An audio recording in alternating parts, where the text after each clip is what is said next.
Hi, I'm Wendy. And I'm Ria, and today we decided to go on a nature trip to look for inspiration for our abstract artworks.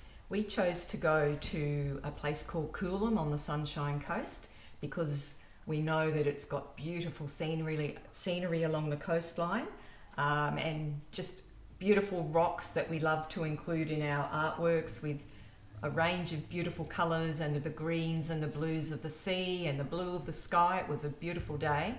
So we went along there and then we went to a national park where I know there's a great little stash of Banksias.